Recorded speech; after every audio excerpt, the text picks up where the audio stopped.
Hi friends, welcome back to Anvik YouTube channel.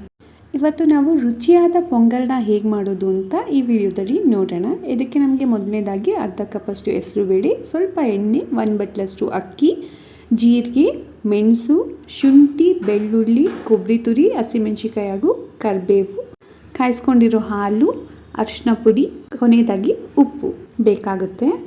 ಈಗ ಮೊದಲಿಗೆ ನಾನೊಂದು ಬಾಣಲಿಗೆ ಸ್ವಲ್ಪ ಎಣ್ಣೆ ಹಾಕ್ಕೊತಾ ಇದ್ದೀನಿ. ಎಣ್ಣೆ ಸ್ವಲ್ಪ ಕಾಯ್ದ್ಮೇಲೆ ಸಾಸಿವೆ ಹಾಕ್ಕೊಳ್ಳಿ.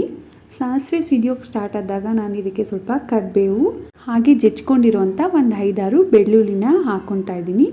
ಈಗ ಇದಕ್ಕೆ ನಾವು ಕಟ್ ಮಾಡ್ಕೊಂಡಿರೋಂಥ ಹಸಿಮೆಣಸಿಕಾಯಿನ ಒಂದು 6-7 ಹಾಕ್ಕೊಳ್ಳೋಣ. ಜೊತೆಗೆ ಶುಂಠಿನ ನಾನು ಜಜ್ಕೊಂಡು ಹಾಕ್ಕೊಂಡಿದ್ದೀನಿ.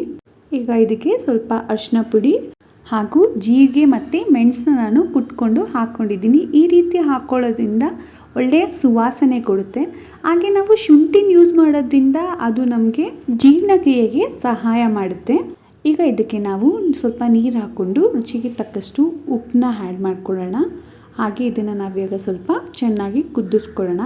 ಇಲ್ಲಿ ನಾನು ಅರ್ಧ ಕಪ್ಪು ಹೆಸರು ಬೇಳೆನ ಸ್ವಲ್ಪ ಹುರ್ಕೊಂಡು ಅದ್ರ ಜೊತೆ 1 ಕಪ್ ಅಕ್ಕಿನ ಹಾಕ್ಕೊಂಡು ನಾನು ಚೆನ್ನಾಗಿ ಕುಕ್ಕರ್ ಕೂಗಿಸ್ಕೊಂಡಿದ್ದೀನಿ. ಒಂದು 5-6 ವಿಶಿಲ್ ಆದರೂ ಪರವಾಗಿಲ್ಲ.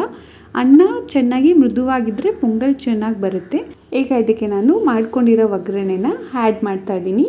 ಅರ್ಧ ಕಪ್ಪಷ್ಟು ಹಾಲನ್ನ ಹಾಕ್ಕೊತಾ ಇದ್ದೀನಿ. ಹಾಲನ್ನ ಹಾಕ್ಕೊಳ್ಳೋದ್ರಿಂದ ಪೊಂಗಲ್ಗೆ ಒಳ್ಳೆ ಟೆಕ್ಸ್ಚರ್ ಹಾಗೂ ಕ್ರೀಮಿ ಲುಕ್ ಬರುತ್ತೆ.